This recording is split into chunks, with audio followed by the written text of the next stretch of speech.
Yeah, I'm 10, 12 years in. I got 4 MVPs and 4 championships. Like, but do I still want to do this shit? You know what I'm saying? Cause you know how hard it is. Some people say, I want to go play baseball. Go ahead. So you want me to pay you $30 million to play 30 games? Hell no. Right. No. 80 games is fine, because I did it, Jerry West did it, Kareem did it, Magic did it, Bird did it, Bernard King, like all the great legends before us did it. You play basketball 2.5 hours a day, 3 hours a day, right? That's your job. That's what you get paid to do as an NBA player. What are you doing the other 21 hours?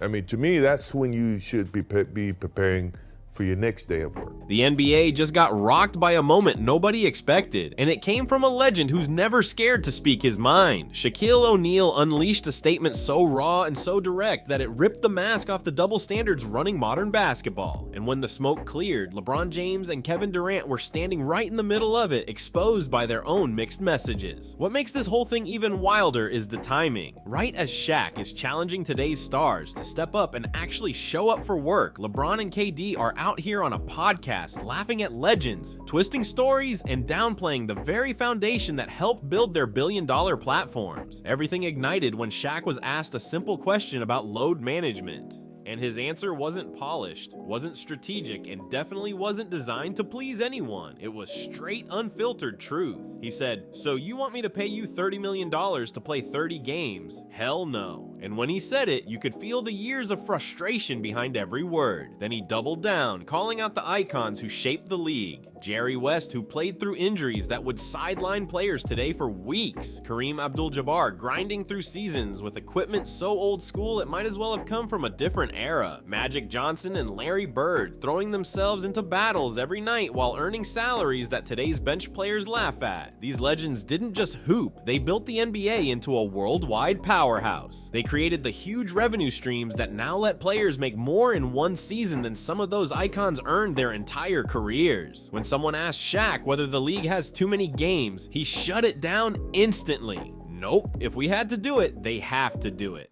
Garth Gilmore told me one time, he played for Chicago, he said, if you expect to play a long time in this league, you better quit mopping up the floor. And I thought, well, he's crazy, because that's what basketball is all about. Bird takes it away from Wilkins, goes to the floor and gets it up ahead.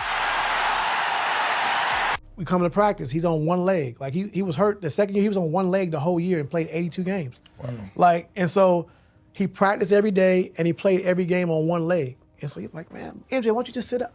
How can I be the leader of the team and sit out and y'all going through all the credit? I gotta be there. I twist my ankle, and I had a teammate, David Greenwood. He says, you twist your ankle, young fella, come over and sit with me. This is, you need to.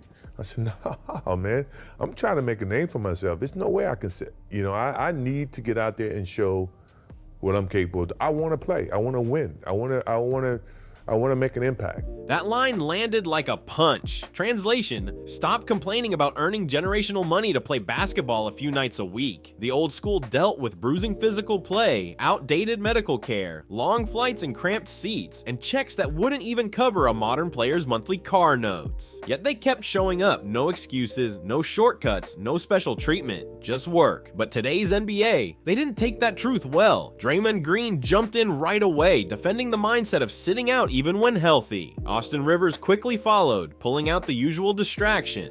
When asked about putting rules in place that require more games played, he brushed it off saying, that's ridiculous. The older guys played all the games. That's cool, and now they walk around and their knees touch. And there it is, the go-to excuse. Modern players acting like they're fragile artifacts who need to be preserved because they make too much money to risk actually playing. Fans spend their hard-earned money buying tickets to see their favorite stars, and some of these guys act like showing up is optional, as if making $50 million a year requires handling themselves like they're some rare collectible that can't be touched. It might not be in the team's best interest, in your best interest, to play all 82. Is that something you've thought about at all since you made the goal? That's a goal, but we'll see. I'm available to go and be in the pro. If OBJ shows up, he might score 100. This rest stuff just drives me crazy.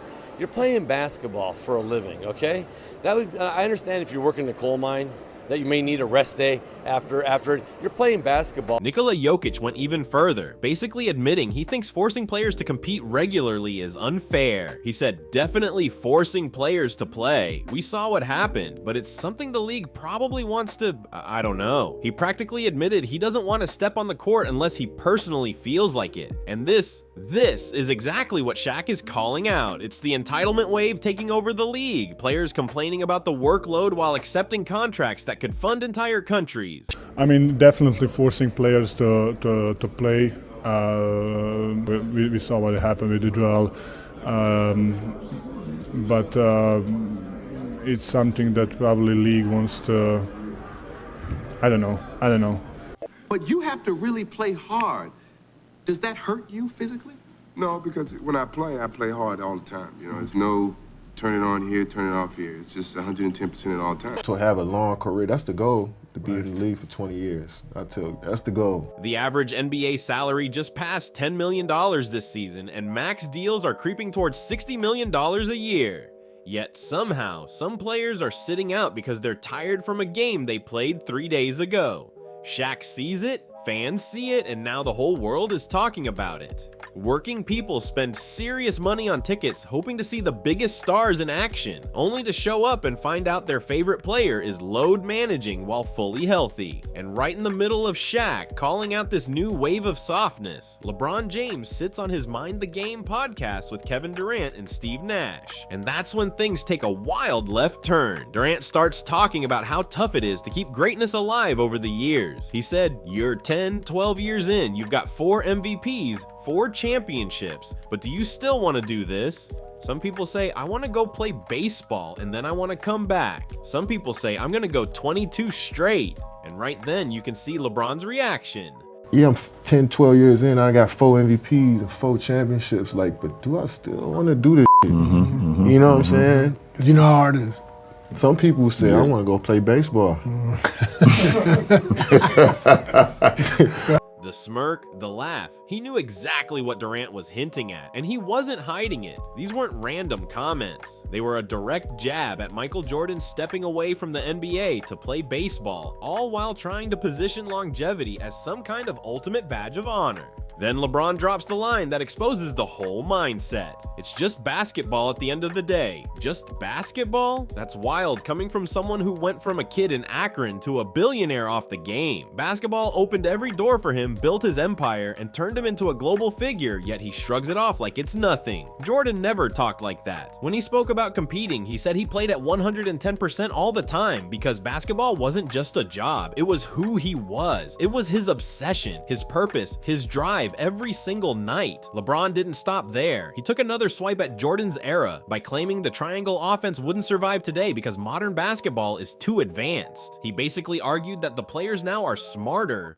You know, it's all about winning championships and winning. And it's just basketball.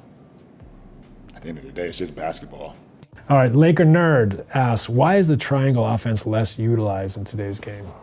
To try to run the triangle offense right now, it'd be very challenging just because how the game is played and also how defense is covering. 10 to shoot.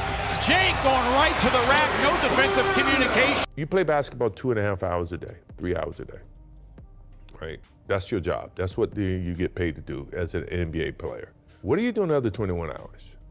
I mean, to me, that's when you should be preparing for your next day of work. Faster and facing tougher systems. It was a subtle way of trying to say his generation dealt with more complicated battles than the ones Jordan faced. Then came the line that changed everything. LeBron questioned why championships hold so much weight in basketball debates. He said he doesn't know why rings get talked about as if they're the all-be-all. That's a huge shift coming from someone who handpicked his teammates in Miami, pushed for superstar help in Cleveland, and then moved to the Lakers when the situation fell apart. Now suddenly championships don't matter as much. It's obvious why. He knows he won't reach Jordan's 6 rings, so he's trying to adjust the scoreboard, switching the conversation to longevity. Why is ring culture so much more prevalent in the NBA than in other sports? It's funny, yeah, I don't know. I don't know why it's discussed so much in our sport and why it's the A-all, B-all of everything. Like you mentioned a little bit about today's game, because we had Club on here, and He talked about load management. He said, I don't know what the hell that is. Where is it going? And that's number one. And number two, how do we get it back? Even for me, I love the NBA game, but then I turn on to a game, right? And then the stars are not playing because of load management. It's hurting the game. Couldn't believe that an NBA player could make $1 million. And now these guys are so lucky and blessed, and they can't play basketball 3 or 4 days a week. And I know they hide behind all the analytical bullshit from their agents and people like that. What they're really trying to do is extend their career. The way the money's been and going, depending on who you are, you're going to be able to make another $50, $70, $100 million and probably more going forward if you can extend your career 2 or 3 years. Total stats and years played instead of winning at the highest level. That's where Larry Bird comes back into the picture with a story that shows exactly how different the mindset used to be. Bird once said that artist Gilmore told him, if you want to last in the league, stop diving for every loose ball. Bird thought that was wild because hustling for every possession was the heart of the game for him. Bird understood something Durant and LeBron don't seem to get. Basketball wasn't about saving yourself for year 20. It was about giving everything you had every single night. That's why Bird only played 13 seasons. That's why Jordan only played 13 full seasons. These guys pushed their bodies to the limit hunting championships, not chasing giant checks or hoping to stretch careers forever for social media highlights. They emptied the tank because winning meant everything to them, and they treated every game like it mattered. LeBron recently hinted that he's already thinking about leaning into load management in the near future. When someone asked if playing all 82 games was still realistic, he answered that it's a goal, but we'll see, which sounded more like setting up future excuses than confidence. It felt like he was planning the groundwork early, giving himself cover for skipping games even when perfectly healthy. Jordan approached the NBA from a whole different mindset. He believed that if you play basketball for 3 hours a day, the rest of those hours should be spent preparing, recovering, and staying locked in. He understood something today's stars don't want to accept. Being an NBA player is a major privilege, not a burden that needs non-stop rest days. You're earning millions to play a sport, so the least you can do is be available consistently. Jordan lived that standard every night. He once said the fans worked too hard for their money, and he wanted to impress the guy sitting all the way in the top row who might have spent cash he couldn't really afford just to watch him perform. He even cared about the crowd that booed him. When asked if those people mattered, he said, absolutely. I know he is probably yelling at me. I want to shut him up with my performance. That's intensity straight from another era. Even Tracy McGrady, someone from a more recent generation, respected that mentality. He said, there's no way I was taking load management when Kobe, AI, Paul Pierce, or Vince came to my building. McGrady understood that sitting out against legends wasn't just disrespectful. It robbed you of a chance to prove yourself against the best in the world. Now here's the part Durant and LeBron hope people don't look too closely at.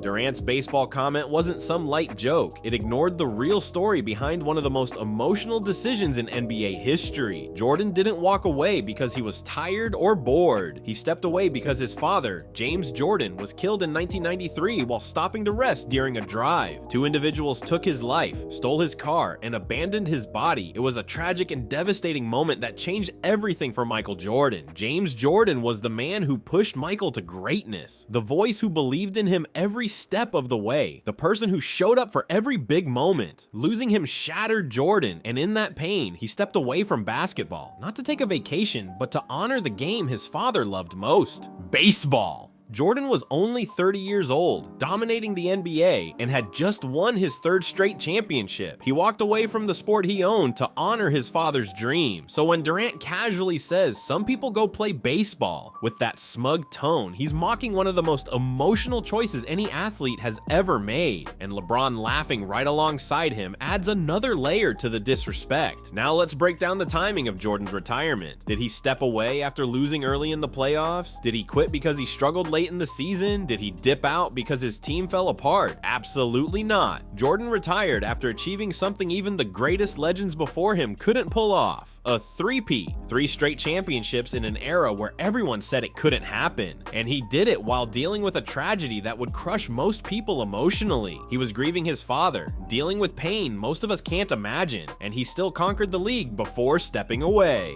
Now here's the part that makes the whole situation almost unbelievable. Who's the one criticizing Jordan's move? Kevin Durant, the same Kevin Durant who made one of the most questioned superstar decisions the NBA has ever seen in 2016. After the Warriors eliminated his Thunder team in the playoffs, he joined them. And it wasn't just any team. He joined a 73-win squad featuring Steph Curry, Klay Thompson, and Draymond Green, a team already stacked with stars before he even arrived. Fans across the basketball world see Durant's move to Golden State as one of the weakest decisions a superstar has ever made, and the pattern didn't end there. When things got tough in Brooklyn, Durant backed out again, demanded trades, bailed on expectations, and eventually ran to Phoenix the moment the pressure hit. And somehow, this is the same person calling Michael Jordan a quitter. Then there's LeBron. When things got tough in Cleveland early on, when Boston kept blocking his path, he held a TV special and announced he was taking his talents to South Beach, forming a super team with Wade and Bosh instead of building something the hard way. When Miami's run slowed down in 2014, he didn't stick around for Pat Riley to rebuild. He jumped back to Cleveland, and when that situation hit turbulence, he dipped again and went to Los Angeles. Every setback, every challenge, every season that didn't go his way ended with the same answer: change teams and find a smoother road. And these are the guys laughing at Michael Jordan's decisions. That's wild. Charles Barkley sliced right through the excuses with pure honesty. He said these guys hide behind analytics from their agents. What they're really trying to do is extend careers. Depending on who you are, you could make another $500 to $700 million if you extend your career 2 or 3 years. That's the truth players won't say out loud. They're protecting career length because the checks get bigger every year. Jordan never chased longevity. He chased greatness every single season. His mission was simple: maximize everything he had, push his team as far as possible, win championships, shut down opponents on defense, and prove he was the best player alive every single night. That was the standard Jordan held himself to. Jordan played 15 total years, but realistically only 13 full seasons because of his 2 retirements. And in that time, he collected 6 championships, 6 finals MVPs, 5 regular season MVPs, 10 scoring titles, and 9 all-defensive selections. That's not just greatness, that's a decade of absolute dominance. Now compare that with Durant and LeBron. Between them, they've played 39 combined seasons, almost triple the time Jordan operated at his peak. After nearly 4 decades of combined basketball, their numbers together are 6 championships, 5 MVPs, 6 finals MVPs, 5 scoring titles, and 5 all-defensive selections. Think about that. In almost 40 years, they produced less than Jordan did in basically 10 full seasons. Double the time, half the impact. Jump forward to October 2025. Michael Jordan appears on NBC's Insights to Excellence series, and he finally gets asked directly about load management and the trend of stars skipping games. Jordan didn't sugarcoat a thing. He said, "It shouldn't be needed first and foremost. I never wanted to miss games because fans worked hard for those tickets. I wanted to impress that person way up top who probably spent money they couldn't afford." Jordan didn't just respect fans, he respected all of them, even the ones booing him. He said, "I know he's probably yelling at me. I want to shut him up." He looked at a hostile crowd the way a true competitor does, as a challenge begging to be answered. Then Jordan brought up the iconic 1997 flu game, Game 5 of the NBA Finals against the Utah Jazz. He was extremely sick with suspected food poisoning, bedridden until an hour and a half before tip-off, skipped warm-ups, stumbled onto the floor basically running on fumes, and still dropped 38 points. He carried the Bulls to a victory that put them 1 win away from another title. When the buzzer sounded, he collapsed into Scottie Pippen's arms, completely drained but victorious. Jordan later said, "I was going to find a way out there, even as a decoy. Once you're competing, pushing yourself, you never know what happens. The emotions, the situation, the team's need, all of that catapulted me to gut it out." His durability was real. Jordan played all 82 games in 6 different seasons, and at least 80 games 9 times. The only seasons he didn't hit 80 were ones where he broke his foot in year 2, returned mid-season from retirement, or played during his final years. He showed up day after day, year after year. Eventually, the NBA had to step in because load management had gotten out of control. They added a 65-game minimum to qualify for awards. If you want MVP or All-NBA honors, you've got to hit at least 65 games. The league finally admitted the truth. Load management was hurting the product, and fans paying premium money deserved to see the stars they came for. Players keep sitting out, keep dropping new excuses, and keep acting like showing up is optional in today's NBA. The gap between generations has never been wider. Jordan's era believed in honoring the game, respecting the fans, and stepping on the court no matter what was happening around them. This new era is all about preserving the body, extending careers, and squeezing every possible dollar out of every extra year. Sure, science backs rest and recovery, and yes, players today are bigger and faster, which creates more stress, but Jordan's era dealt with way more physical contact. They played through hand checking, aggressive fouls, and non-stop pressure while having none of the technology modern players enjoy. Today's stars have better medicine, better recovery, better equipment, better travel. And yet somehow they complain more than any group before them. Shaq's generation built the platform today's players are standing on. They fought for bigger contracts, improved treatment, better working conditions, and a stronger league. They created the environment where billion-dollar deals became possible. And now, the modern player benefits from everything the legends fought for while casually disrespecting the foundation those legends built. Even research has backed up what many fans have suspected. Load management doesn't stop injuries the way it's been advertised. The league funded studies showing no real connection between sitting out and reducing injury risk, but players keep doing it anyway. Not because science forces them, but because some simply don't feel like competing that night. And that brings us back to Shaq. He didn't just call out LeBron James and Kevin Durant for the load management issue. He exposed the bigger truth behind it. He reminded everyone what real competitors look like. Shaq, Jordan, Bird, Magic. Those guys didn't make excuses. They didn't skip games when they were fine to play. They didn't mock the legends who came before them or laugh about tragedies just to get podcast reactions.